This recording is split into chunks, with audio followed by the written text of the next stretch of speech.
You always settle on our end. Okay, so let me come in. Follow. You say what?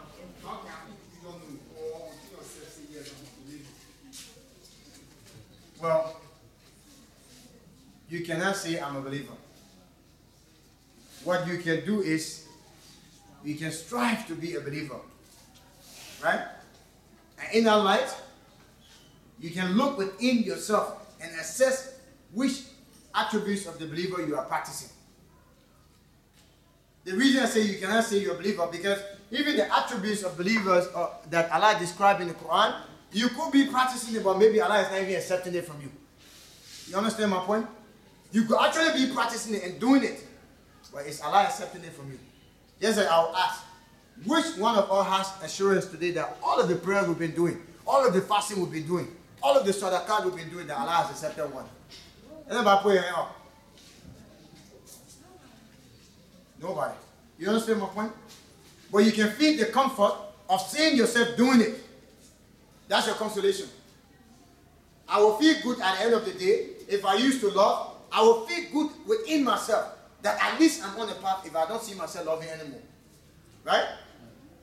I will see myself, I'll feel good within myself. If I used to lie, now I realize that I've replaced the lying with honesty. I see myself, I feel good about myself if I see my misdeed, my sin decreasing every day and my good deeds increasing.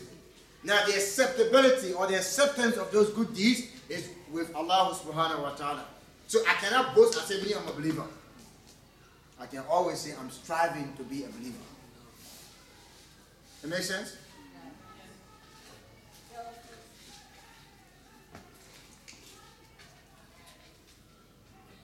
Yes. Yeah, you just said something. You said the prophet said the end times will be 50 to 1. In the Quran. No, I'm very casual.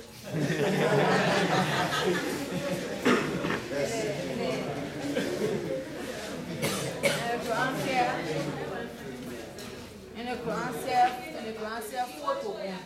So I really want you to explain that to me. I didn't understand. The prophet said there will be a decrease. He said men will decrease to the extent that there will be more women around the men. To the extent that for every one man you count, there will be 50 women. He didn't say that every man should marry 50 women. He said men will decrease in number and women will increase in number to the extent that for every one man, there will be a ratio of 50. Well, you're not married, right?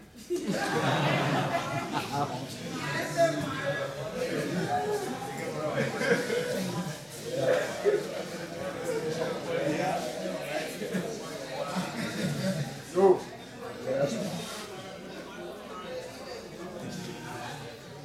I understand your worry.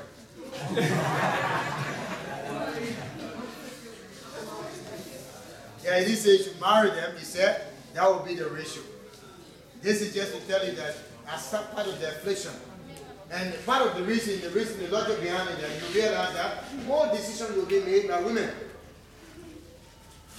And why is in the Bible and in the Quran, when a woman takes leadership, that's an affliction for that woman. A woman should not take leadership. Men should be the leaders of women. Whether in the Bible or in the Quran. Yes. So if men are decreasing, and part of the hikmah of men decreasing, men will lose their authority as well. Because they will not be doing what they're supposed to do as men in the sight of God to get that power that God naturally prepared for them. You see, today men are becoming women. Right? Yes. So those when you call them men again? No. And women are becoming men. So you understand it? It does not also just mean that they will die. They will be living as men biologically, but they will not be men. They will lose their manhood. And we see that happening in our society today, right? And some of our Muslim brothers, they are in it though. Yes. They are doing the same thing. They're sleeping with another man. Some of our Muslim sisters are sleeping with other women because of what? Opportunity. The ayah that I read. Allah says, وَإِذَا خَلَوْا إِلَى شَيَاطِينِهِمْ قَالُوا إِنَّا مَعَكُمْ إِنَّمَا نَحْنُ مُسْتَهْزِئُونَ. Right? They say when they go back to their satanic partners, when they meet them, they say, we are part of you, man. We are just deceiving them. We are just deceivers. We are betraying them. We are just fooling them. Can you fool God? Can you deceive God? You can only deceive yourself. You can never betray God.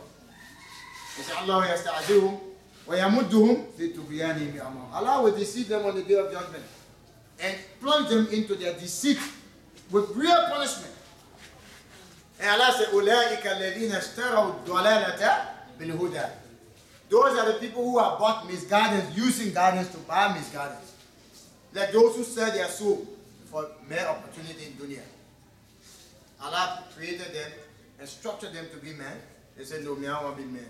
I want to work to the Ministry of Finance. I want to go to Commerce. I want to be in the President convoy. So I got to do something that I'm not supposed to do. Understood? I want to be a managing director at this place. I want to travel to America and come back with somebody. I want to be one of the best. I want good football opportunity. I want to play football. But by the time they give you quotas now, you can't play the football. Right? That's what happened. It's a reality. No need for us to be ashamed of it. Men today, they are selling their soul for quotas. Some of them can't even play good basketball anymore. And then what they do at the end of the day, you know what they do? To cover up, they start womanizing all over the place. They got to force their manhood and they got to try by all means to prove to people that they are men. Lies. Allah created you naturally as a man. The moment you make the mistake, you go through that thing, your whole structure can change, your future can change. That's the first curse. You can see it. All those who've done it, you see them, you know. Allah will take away that light from you. So, yes. One second, me.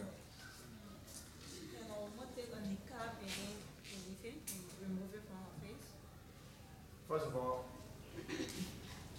yes and no. Yes and no.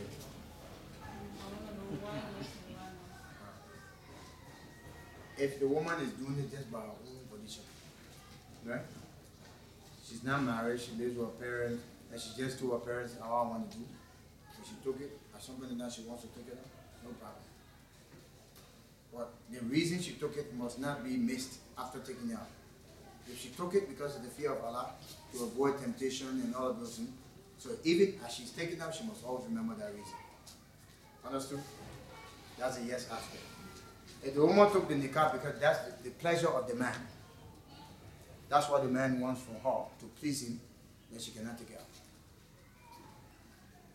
Have I answered your question? Okay. Let me listen to you. Yeah, the word D-God Sheikh, they always use that The word. word what? D-God. Yeah. I don't know the meaning of that even. I'll use it somewhere and actually give me the river there, so. What is this? What is this? Be God. Al. Lahu. Huh? Right? D. God. What did the guy say? Allah. Right?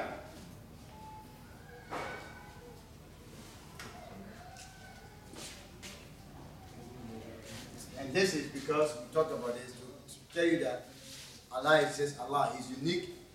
No one is like Allah, and Allah is like no one. He's the God. In fact, that's the best description for the God. He's unique. He's specific to Him. No one else shares the attributes of Allah subhanahu wa ta'ala. Huh? So you understand it now?